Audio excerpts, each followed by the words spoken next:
Hello and welcome to Fremont High School's first ever virtual production and our first show of the 2020-21 school year. My name is Tanya Misfelt and I am the theater teacher at Fremont High School as well as the director and producer of tonight's show. We are so happy to have you joining us this evening. In our own words, a collection of spoken word poetry was completely written and performed by members of our advanced drama class, while our Advanced Stagecraft students provided the technical support. The poems you will hear tonight are raw, real, and relatable. The students poured out their souls into their writing, and as such, we are including a content trigger warning. The poetry does cover some sensitive topics, including death, and contains some mature language as well. We hope that the authenticity of these poems impacts you in some way. Hang out with us after the show as we induct 4 new members into our Thespian troupe live. And while tonight's performance is free, if you enjoyed what you see tonight and would like to donate to our program or help sponsor some of our new tech equipment, like a microphone or a green screen, there is a link to do so in the description below. And now, without further ado, please enjoy, in our own words, a collection of spoken word poetry.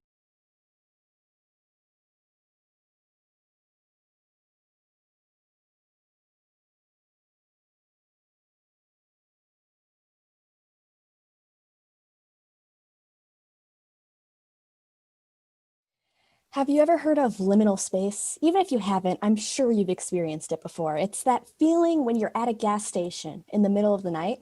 You stand there and look around silently. There's a light rain spitting. The cold air is enough to fog up your glasses. The lights are only slightly working, occasionally flickering. The low buzz of electricity is in the air. As far as you can see, you're the only person at this gas station. Though there's this unseen, unheard force that you can just feel, you know? Besides the buzzing, besides the patter of rain, the occasional rustle of the leaves on that tree you see nearby, it's silent. And in that silence, something feels off. You've never been here before, but it feels so familiar. It's that feeling where you walk down an empty school hallway. It's after hours, school isn't in session, yet here you are. And your steps are echoing on this tile as you register that there's something wrong with this otherwise mundane setting. The easiest explanation, of course, is that, well, something's missing. You're missing the normal crowd of people, that normal feeling in these otherwise bland locations. It used to be a feeling you'd get in the dead of night or in summer, but in recent months, you see it all over the place. You go to the store, and what was once a bustling hub of all sorts of people is now devoid of life. It's a weird feeling, especially when it isn't confined to the early morning or late up nights. Now you drive your car down a street that should be full of activity and everything is closed. No one is out. It's the same street, sure, but it sure doesn't feel like it. It doesn't feel right, and that's where the weird feeling kicks in. There's a void to these familiar surroundings, and the emptiness becomes this tangible thing that we're forced to face.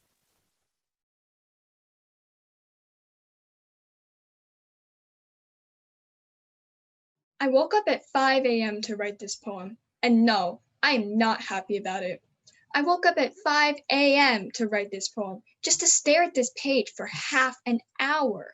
It's been 30 minutes since I woke up to write this poem, and I still can't find the right words to truly express how much I don't want to be writing this right now.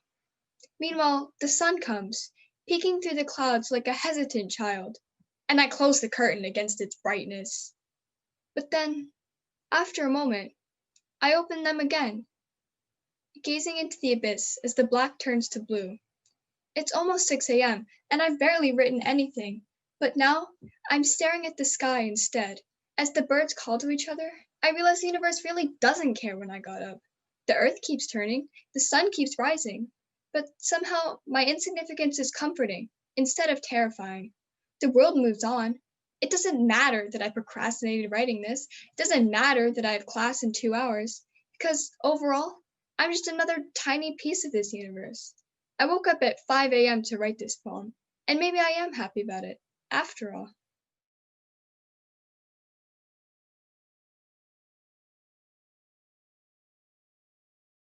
It is 6 a.m.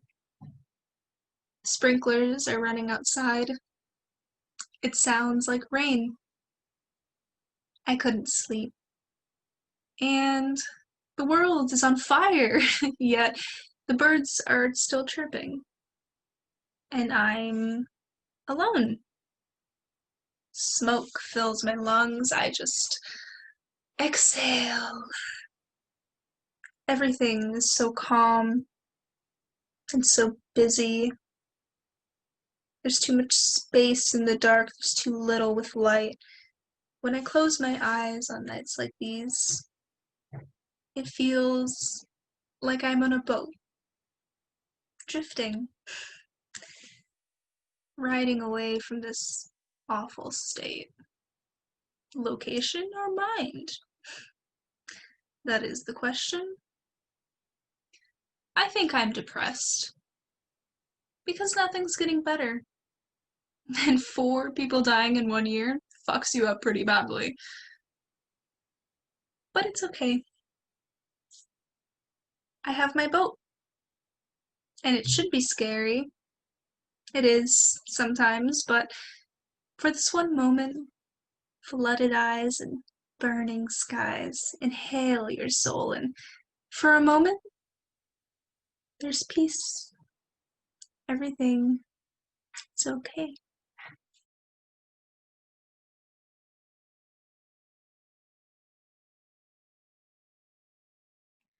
This is a story about a friend, not a very close friend, but not a very far friend, just an in-between friend who's been by my side for the past 3 years friend. But that's not the point of this story. You see, this friend is a very patient friend who can let things slide off as if it were just a slick of butter. But this thing sat on your minds for who knows how long, because you see, they were angry and they were right to be.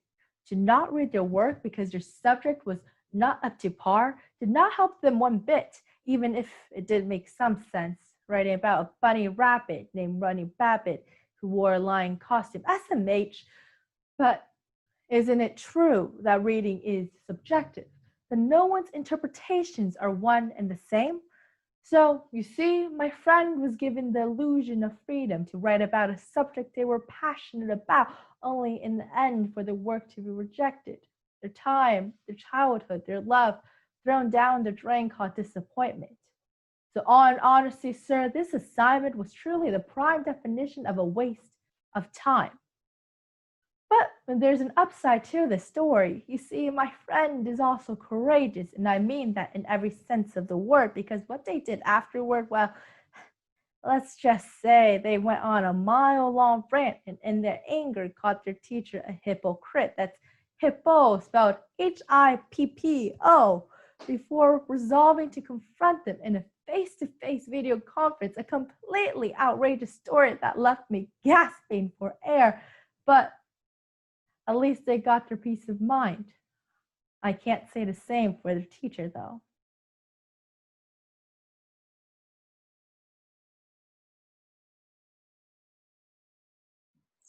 Drowning. Drowning in an endless supply of chemistry. Drowning in an endless supply of chemistry video notes, practice problems, and labs. I start working on my homework and I don't stop in fear that I'll never catch up if I do. I grip my pencil tight and I don't let go. The callus forms on my finger from how hard I write. Frustration overwhelms me. My ADHD is constantly pulling and yanking and tugging my attention away. My bed isn't made. Why isn't it made? It needs to be made. I need to fix it. OCD, everything needs to be perfect. No. I bring myself back and I finish the assignments. I finish the assignments and 3 more pop up. I finish more assignments and they don't stop coming. They never stop coming. All I can do is just sit there and drown.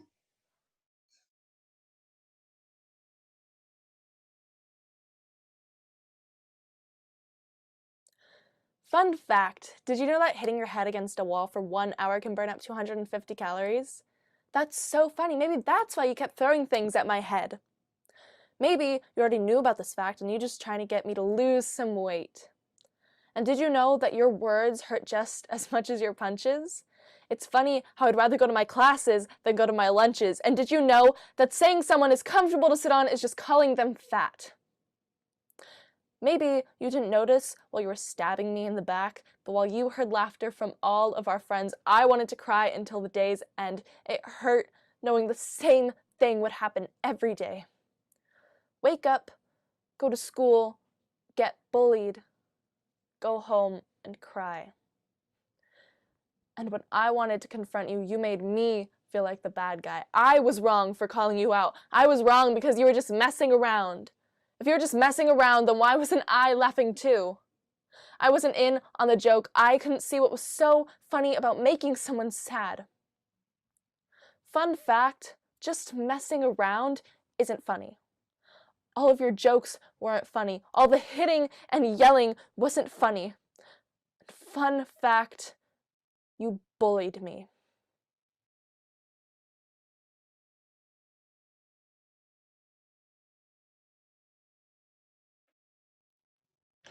Why do you lie so much? Seriously, what do you gain from lying?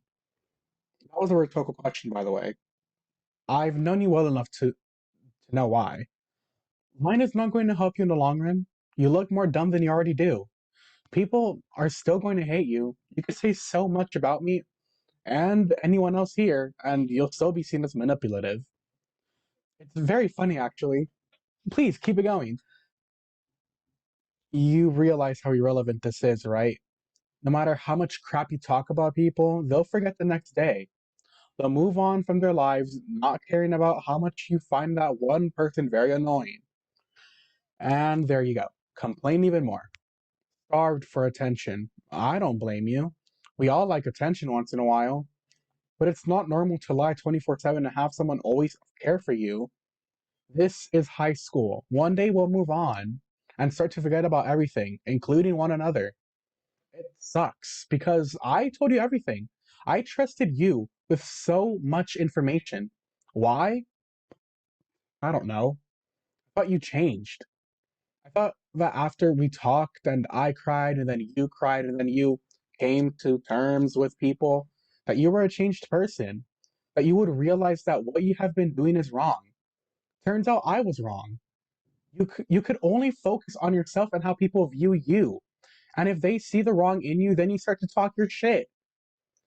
At the end of the day, the experiences with all of this made me a better person and an educated person. And you even complained when I didn't apologize to you, and you talked crap again, and once again lied. Let this be a lesson to everyone.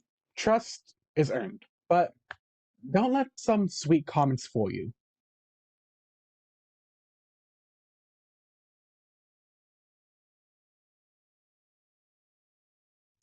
Why do people leave me in my life? I mean, death will always come, but they walk out on me. Is it because I'm not useful to them anymore? Did I catch them playing pretend, making me think that they were a good friend, but they were actually using me to find their true friends? Why don't they stay? I'm a nice person. Look, I tied your shoes for you because you were so tired to do it yourself, so you asked me. But there you are walking away from me again. I see another person sitting alone, and I'm trying to show them I care and I'm nice, but they walk away from me again. But you, the only one who stays. Why? Are you also playing pretend but just waiting for the perfect moment to strike? No? Is it because you're still using me for something? No? Oh, I know what it is.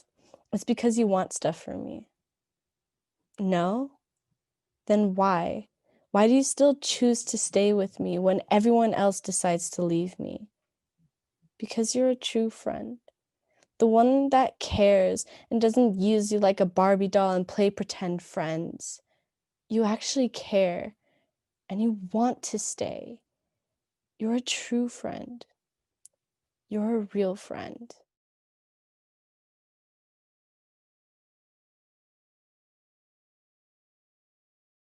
Managing a social life is stressful.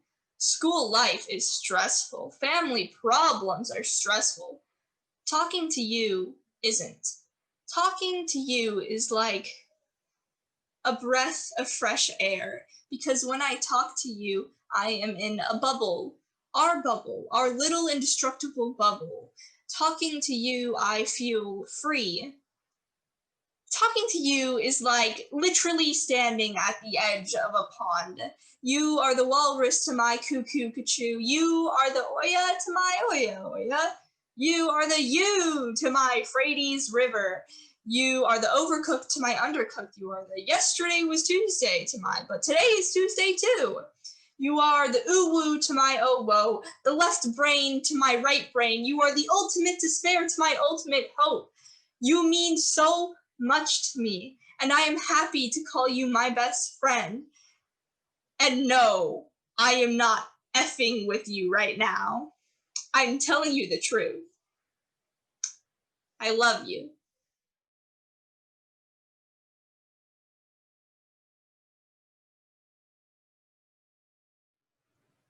A list of things that make me happy, in no particular order. 1. John Mulaney's stand-up specials after a really bad day. 2. The way the steam of my rosehip tea warms my face. 3. The sometimes shocked and always bright smile of someone who's just received a genuine compliment. 4. The intimate embrace of my fuzzy turquoise blanket that keeps me warmer than his arms ever did. 5. Quarters. Don't ask me why, I don't know. 6. The way the night clouds surround the moon, no doubt in an effort to protect her from a world they deem too wicked for someone as pure as she, but her beauty shines through, lighting the paths of lovers as they roam a city fast asleep. 7. White butter toast and raspberry jam. 8. Those 3 simple words that every girl longs to hear. You were right. 9.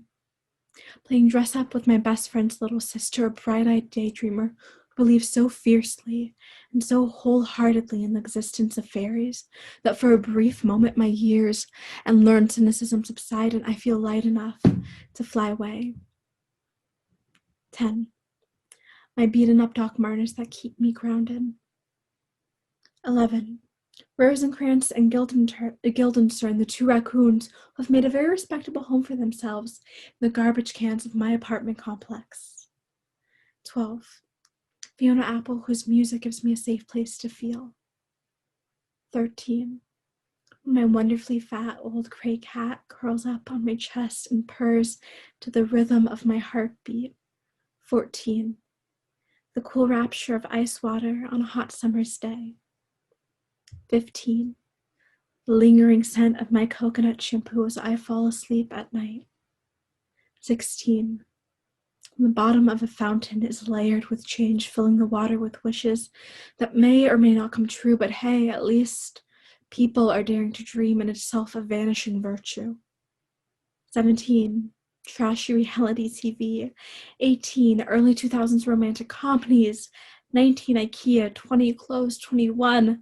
Feminist literature. 22. Rain. 23. Rainbows. 24. Temple Run 2. 25. Family. 26. Friends. 27. Knowing that no longer how long I spend on this list, it will forever remain unfinished.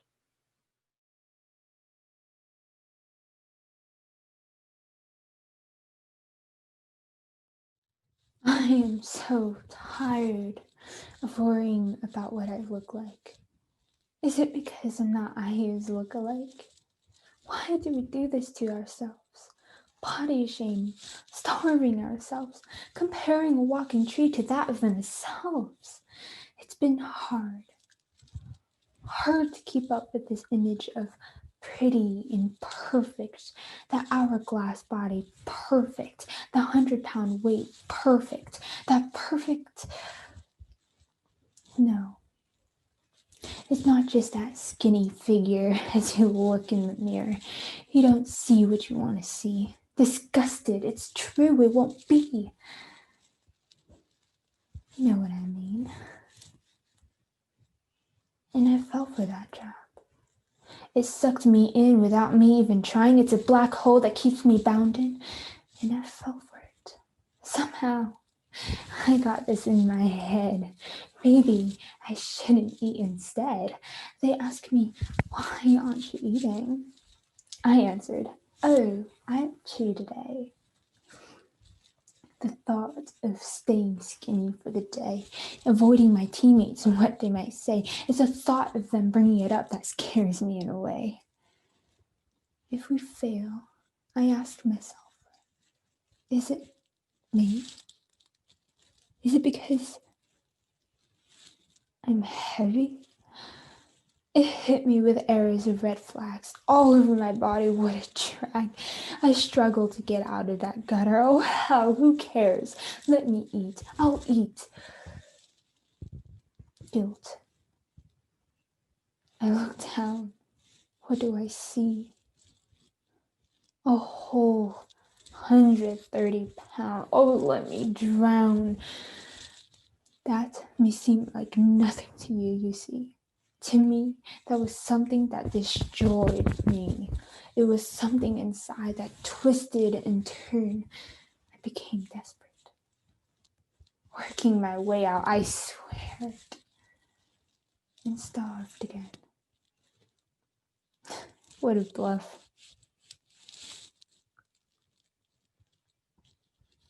It's been rough. COVID happened. And I was able to learn to appreciate my body. I tell myself, there is no need to impress anyone. Just you. Just you, baby. It's the fact that I tell myself, I'm enough.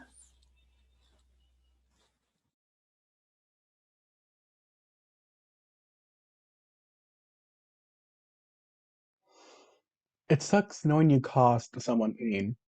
It sucks knowing you're the one at fault.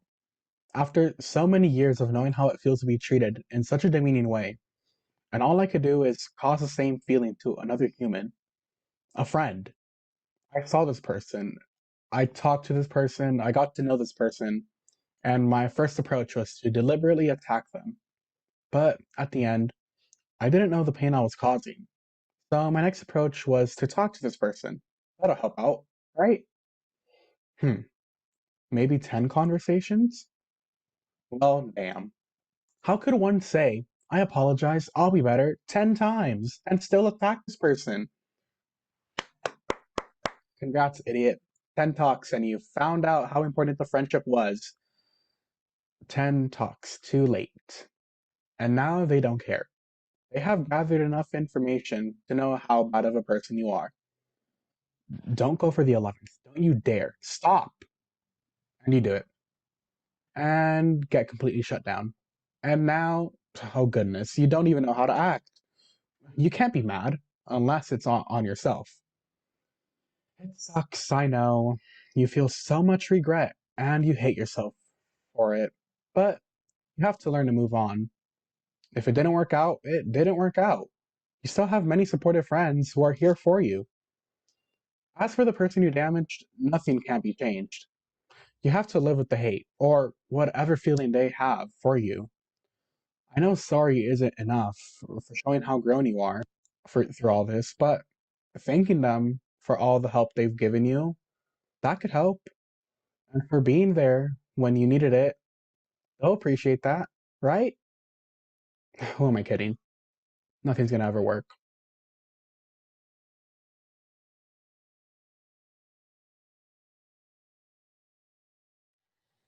I don't like that ghost feeling.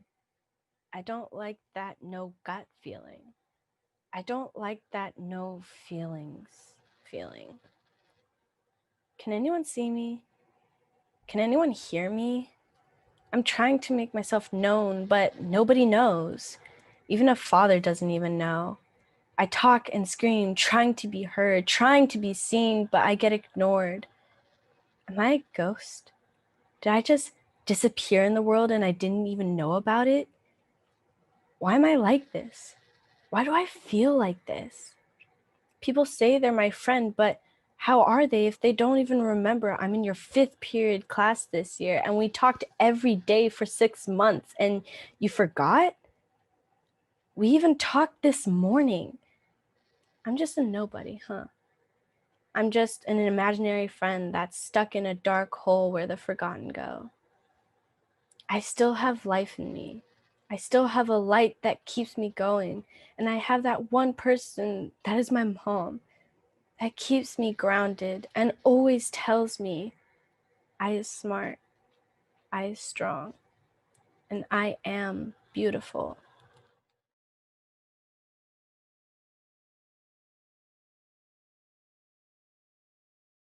When I was in 2nd or 3rd grade, I don't remember which, I tried coffee for the first time. My mom and I were at one of those Starbucks inside of a Safeway, and I think she was getting a decaf coffee. When we walked through the sliding doors, we could immediately smell the rich, roasted smell of coffee, wafting through the air and into our nostrils. I had been wondering what coffee tasted like for a while now, having smelled the smell of coffee somewhat often at places like Safeway and Starbucks. So I asked my mom if I could have a sip, and she said yes, because it was decaf.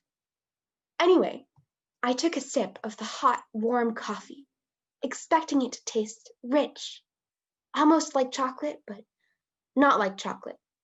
You know, like how coffee smells. But instead, when it touched my tongue, it tasted horrible and bitter and not at all like the vibrant scent I was hoping for. So that was the end of my coffee drinking for a few years, until I tried it again in late middle school and learned that you can, and most people do, add things to their coffee to make it taste better and more like how coffee smells.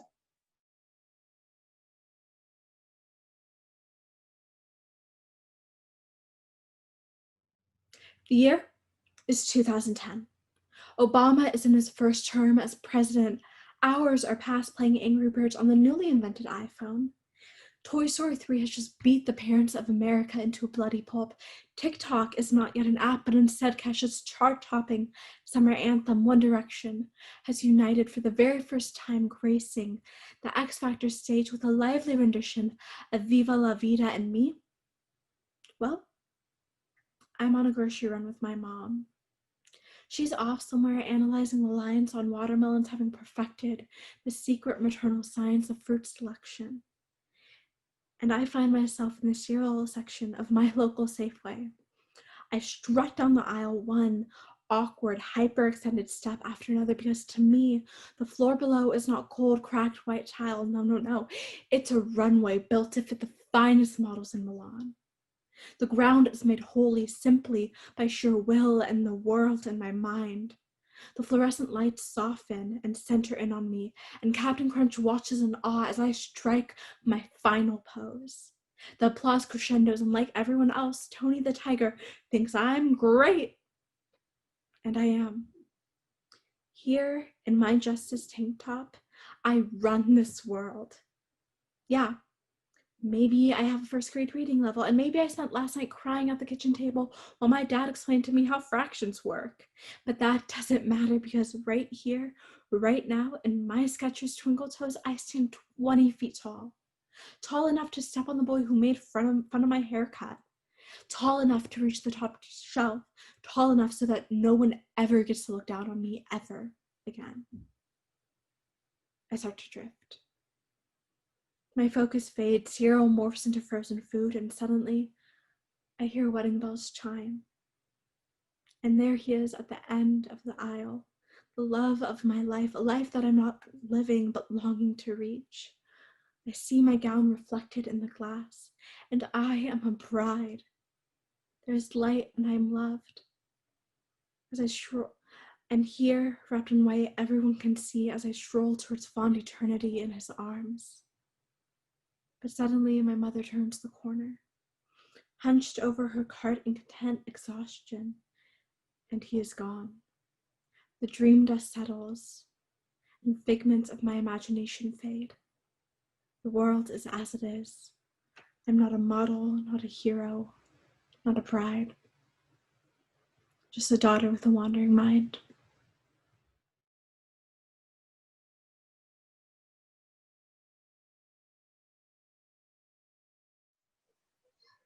I know very little about anything, but what I do know is that when I was in kindergarten, my dad would take me to the park every day after school, and then we would get ice cream. 4,949. Then he got a job. 4,868. When I was in first grade, I once came up to my dad and I said, "Dad, you're back. I missed you so much." "What do you mean?" he said. "You're back from your business trip." He hadn't gone on a business trip, but he left before work, before I woke up, and he came back when I was already asleep. For that entire week, I didn't see my dad for an entire week. They didn't let me see him for an entire week. 4,742. When I was in third grade, I stopped doing my homework for a while, and 2 weeks later, my parents lectured me about it, and that was the end of that. After all, my dad was too busy working. 3,653. Throughout middle school, I got really bad grades. Still working away, my dad was so busy that he just left me with my mom, who yelled at me day after day after day, but it didn't change anything. 1,827. Now I'm in high school, and I see how miserable my dad is. But he keeps going to work. 366. I know very little about anything, but I know that I miss going to the park after school with my dad. And I know that my dad is counting down the days until he retires. 132 days.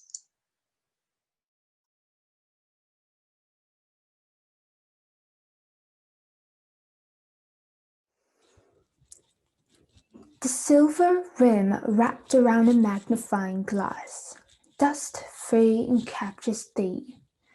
It sees what you show, your life splayed out, to show your potential, what it could be. That mirrored self through that camera is like a veil to cover the flaws of the real you. That's the reality. There's doubt and hopelessness, yet you push through the scrutiny, not caring through the agony. Left with your white background and that orb looking back at you. Pose, look left, right, lean, suck it in. To be expected of your life. A contract you agreed with, you won't become a wife. Your body, your fame, your ignorance, What of it? Your eyes captures flashes of light, blinding your eyes, shots after shots, millions of photos. In the end, it only shows the side, the fake side.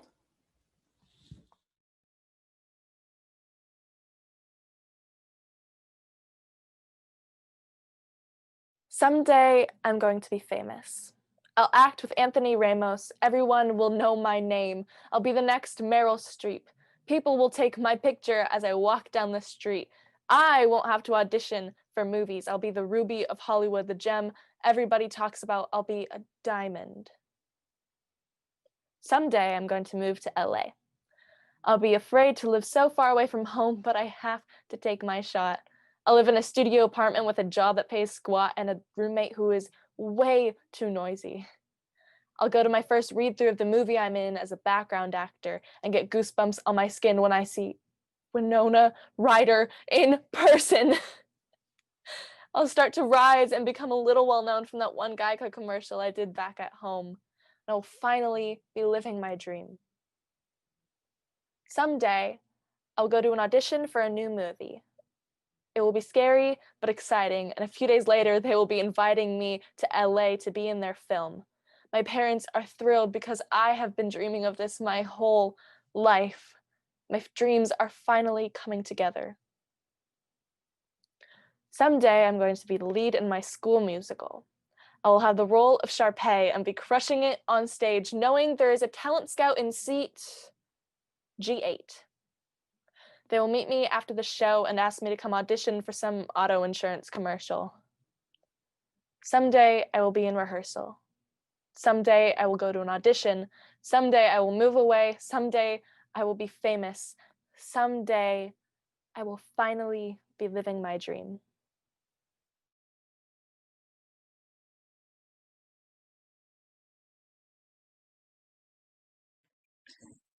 The car moved so fast, whizzing by straight through her like when you belly flop into a pool. The harsh hospital lights made her skin blue. She looked like a zombie. Her life was memorialized in a comment section. I find it disgusting. The same hospital returned for a boy so young and so sweet, dying of heart problems at age 16. I cried for an eternity. Having my child die before me is my biggest fear in life. Then there was you. Poor Winston. You're only 20 and living the college life. You're always so happy. Depression took over on May 12th. I didn't expect an open casket. I'd never seen a corpse. My tears might have flooded the church if not for the sleeve of my dress. Then a 17-year-old kid overdosed on some kind of drug he was experimenting with. His life was gone in an Instagram post. I truly do hate it. Cigarette smoke danced in the air. You felt so hollow, staring at her lack of a body. She was the most beautiful thing you could ever dream of. Now, her beauty is empty. You smoked at her funeral. She died of lung cancer. She didn't smoke a thing. You flicked the ashes onto her headstone, put it out on her name, sunk to your knees waiting for her, and cried yourself to sleep.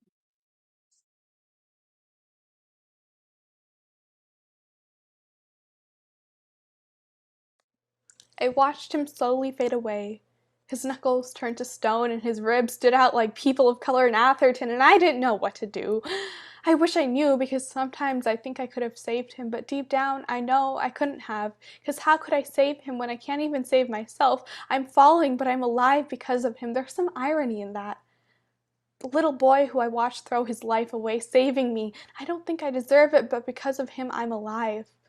And maybe I won't be able to bring him back, but I can keep his memory alive. The smiles he brought to my face at my lowest points, the chugging context of the thick shake that was the only thing that kept our bodies from falling, and I'll never forget the way he made us feel, the days when it felt like nothing would go right, and I wanted to give up, and he kept us looking up, he kept us going. I wish we could have done the same. I wish we could have done the same for him. But we couldn't. Now it's too late. I miss him.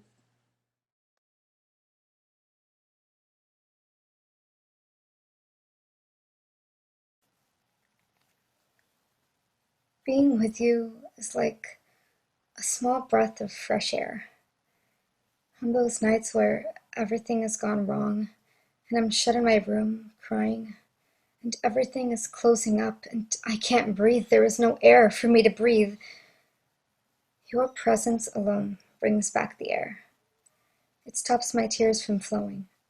It casts a smile on my face that I cannot stop from spreading. When you are here, everything will be okay. When I'm with you, I feel free. All my worries melt away. You always know just what to say to cheer me up. I never get tired of you, and you never get tired of me, no matter how much time we spend together. You are with me all the time. Even if you're not here, bits and pieces of you follow me everywhere I go. I feel as though I never tell you just how much I appreciate you. I love you so much, so very much. You are my everything. You are my air, and I cannot live without you.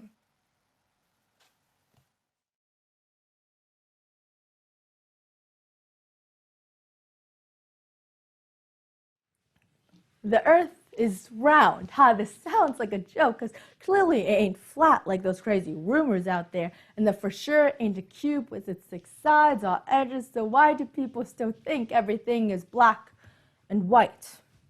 Every single day I walk through these hallways, both physical and virtual, and all I see are these different sides, different groups, different stereotypes, all the same judgment. That thing people call a personality, merely a disguise that covers up their insecurities. And that thing people call an opinion, simply a mask to put over their hate. People become so blinded by this superficial success from this culture of cancellation, so self-absorbed in your own self-righteousness, that you forget the lies you were fighting for, and all you're doing now is covering up the hatred and letting it fester, while those who are suffering has to clean up the mess you left.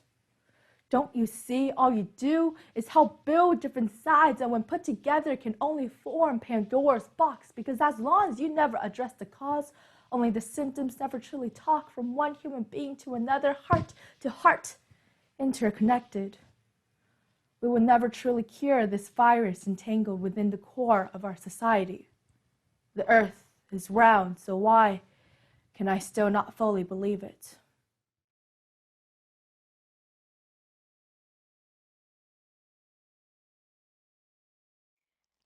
As the tree falls, so does our home. As the rain stops, goes our conscience. Next fire burns our reality. Winds blow soul. Follow the line, it says. Structures tall, far from free. Rulers straight, measure rolls. Our world cut square, yet horizons curved. Follow the line, it says. Now we build our houses square, our clothes spare little to no wear, our waists remain tight as our minds are light. These philosophies of minimalism, modernism briefly drive madness. Then we ask why the line, leaving us trapped in walls of distress? Follow the line, it says. Gone is vine-swept Art Nouveau, lost is subtle bark and tree, Gary, Gardens, Van Gogh, plastic wrap times 3. Follow the line, it says. Neon lights, football fights, as we rest, draw no breath. Tree gives us earth as rain gives water, fires burn as winds blow weather. So we are better, and in industrialism prison, a capitalistic carnival. Follow the line, says the tyrant of our design.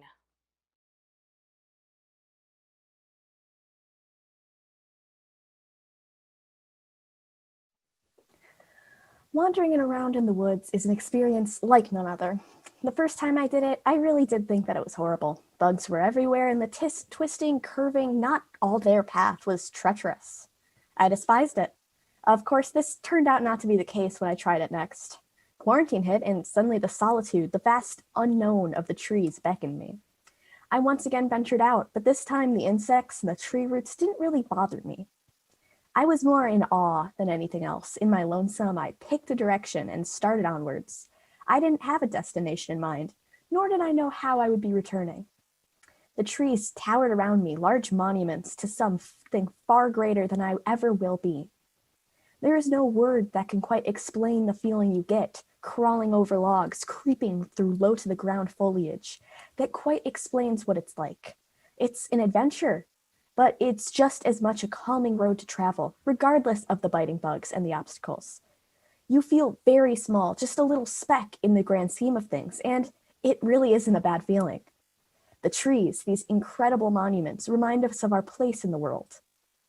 But they also shelter us. In the forest, time doesn't really exist.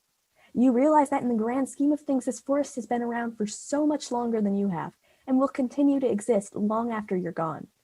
That being said, it isn't malicious about its prolonged life. It's calming being able to coexist with something this ancient.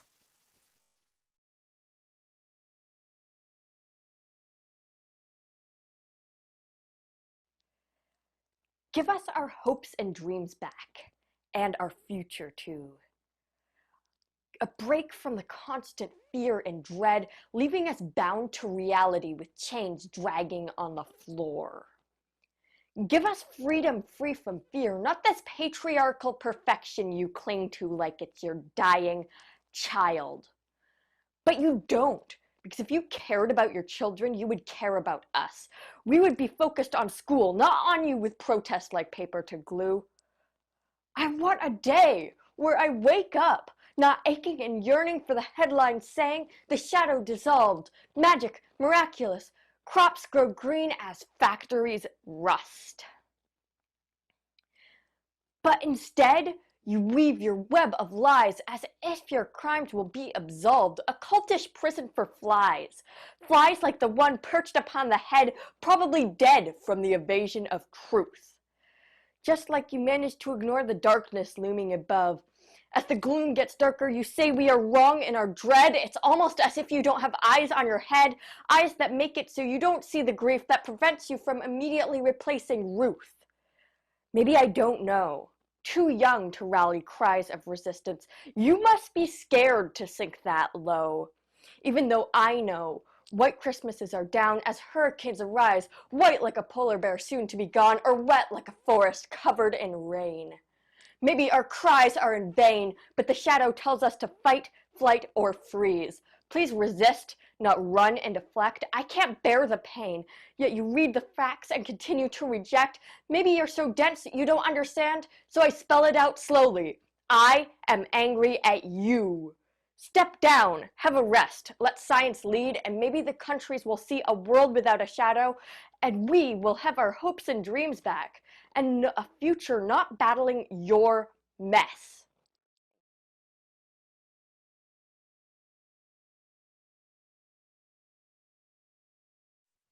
The wind rushing through my hair and around my face. The whiz of tires rotating quickly on the concrete path. The voices of my brother, mom, and dad near me. The rushing water of a river next to me. The natural flowers along the path. Flashes of pink, purple, yellow, and green in the corner of my eyes. The chatter of my friends in folding chairs in a front lawn approximately 5 feet apart, give or take. All of us wearing masks. We toss a volleyball and answer the questions and dares written in Sharpie on the ball. We share things about ourselves, supporting one another with topics that we hadn't really approached together before.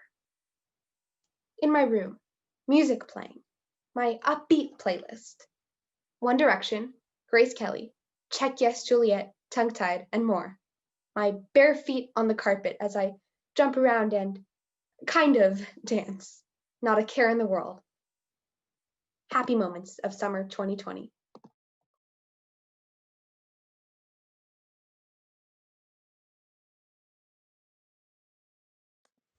And today, yet another black boy will go home to his mother in a casket. His name will be in the papers. You'll say he deserved it, that he was resisting, that he was violent. But what you won't say is what we all know. They shot him because he was black. He's yelling, I can't breathe, and yet all you do is push down even harder. You're telling him his life isn't worth anything because of his skin color, yet it is. Being black in America should not be a crime. And often the punishment is the death penalty. It'll happen again tomorrow. Another boy just trying to come home from school treated like a criminal. Why do you equate blackness to violence? When a white man carries a gun, it's self-defense. When a white boy shoots up a school, it's mental illness. But if a boy comes home empty-handed and he's black, his life is over.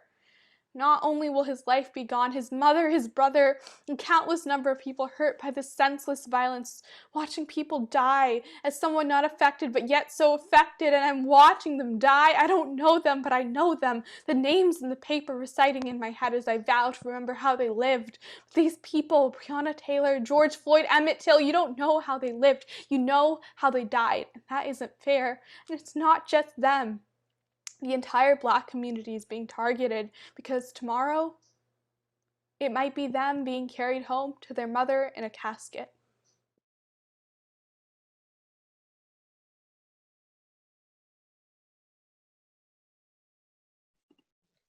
Art. What is art? Art is writing. Art is taking pictures. Art is drawing. Art is creating. Art has no rules. Art has no boundaries. Art lets you be free. There is no right and wrong way in art. There is no one distinct path. If you want to draw, you draw. If you want to paint, you paint. If you want to alternate between mediums, then you do it. Nothing is stopping you. Art is a process. Art takes time. Art takes effort. Art takes commitment and dedication. Sure, art can be frustrating. Things don't turn out the way you want, or the proportions don't look right, or you just can't draw the other damn eye. You erase and erase and erase and end up tearing the paper and scrapping the drawing. But art is also a release. It lets your creativity flow. It lets you turn your flaws into traits. Art is whatever you make of it. Art is freedom.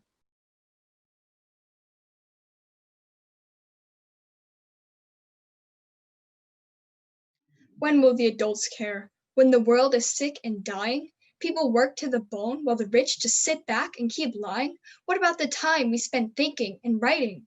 Jeff Bezos makes in 10 seconds what his workers make in a week. They expect us to take it, and if you don't, you're a freak. The planet is heating and the sky is red. Workers struggling just to keep a roof over their head. Meanwhile, companies are only concerned about the money in their pockets of pants made by factory workers paid less than a dime. You want to send a car to space when people are starving here on Earth? Take away rights from women who don't want to give birth? How can you sit alone and complacent, turned away from the problems like you don't want to face it? And even now, as the threat of nuclear war looms, nothing eases our sense of impending doom. They don't care about us. They don't care about the planet. They don't care about our lives. Leave it to the children to care. Well, the children care, and the children are angry. They want us to keep our heads down, but us? We want a revolution.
Hello, everyone. Thank you so much for joining us for tonight's live watch party of In Our Own Words, a collection of spoken word poetry. And now we are so excited and to have you join us for some live Thespian inductions. To help us induct our new troop members, we have our 5 cabinet officers, Zach, Bella, Trixie, Juan, and Sarah. And Trixie's going to start by telling us a little bit about what Thespians is and a little bit about our troupe. Hi, everyone. I'm sorry, there's some background noise, but I hope you can hear me. So Thespians was created as an honor society to give driven students a place where they can go to be part of a larger theater community, be a part of an amazing group of supportive, driven students, and be recognized for all their hard work and accomplishments. And we're so excited to welcome our new inductees into Troop 2753. Thank you so much, Trixie. Next, our cabinet officers are going to introduce our newest inductees. Juan, why don't you start us off? Yes, our first Thespian inductee will be senior Andrea Mamita. She is a technician and an actress. She started off as ensemble in our school musical of Once Upon a Mattress, and later on joined our stagecraft, where she was honored as our outstanding stage manager. And she was set to star in our school musical of Back to the 80s before Corona hit. Andrea, can you please read your Thespian pledge? Yes. I promise to uphold the aims and ideals of the International Thespian Society. I'm a student of theater, and excellence is my ideal.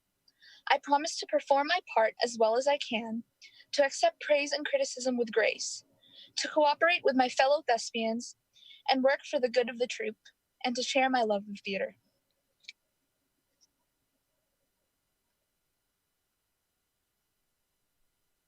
Okay, next up, we're going to have Leora Finesmith.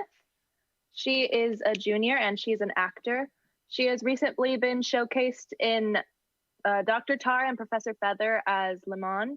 She had a Juliet monologue in our December showcase, and she had many, many roles in our show of Rules of Comedy. She has been in our department for 3 years. Leora, can you please say our Thespian pledge? I promise to uphold the aims and ideals of the International Thespian Society. I am a student of theater, and excellence is my ideal. I promise to perform my part as well as I can, to accept praise and criticism with grace, to cooperate with my fellow thespians, and work for the good of the troupe, and to share my love of theater.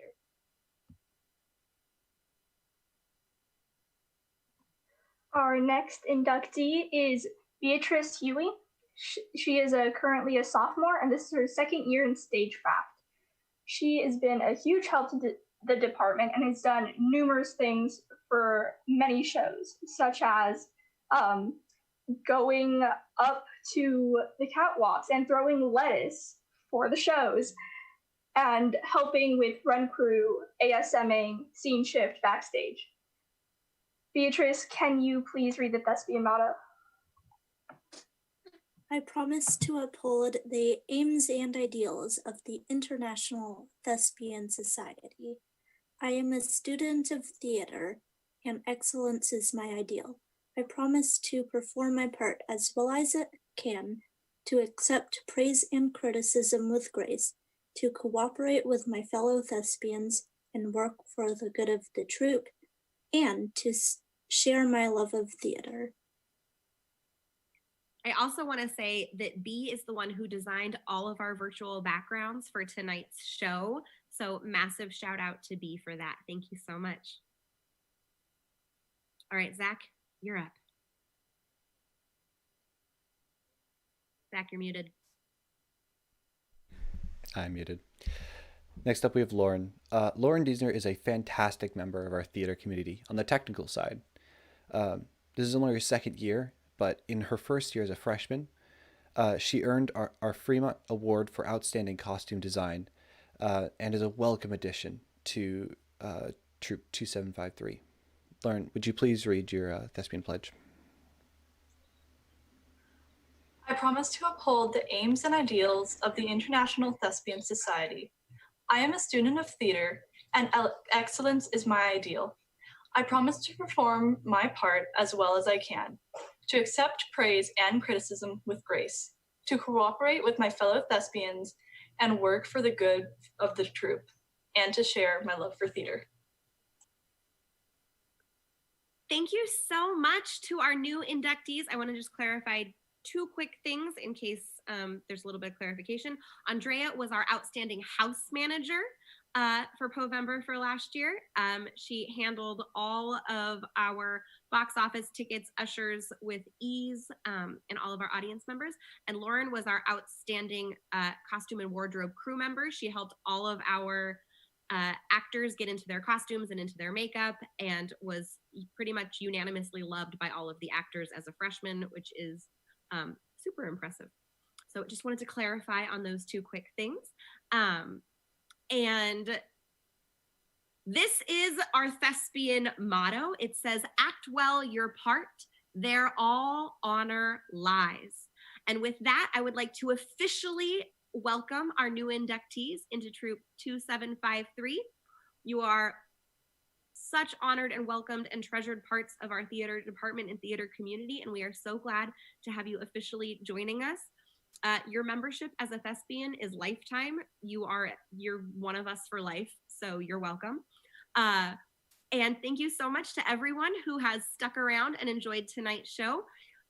Although tonight's performance was free, if you enjoyed what you saw and would like to help sponsor or donate towards our department and our program, check out the link below in the description. And you can help sponsor a microphone, or sponsor a ring light, or sponsor a green screen, or sponsor a whole actor. You can see many of them on the stage. We will be back later this year with more virtual productions. So thank you so much for joining us for our first one, and have a fantastic weekend. Everybody wave. There you go.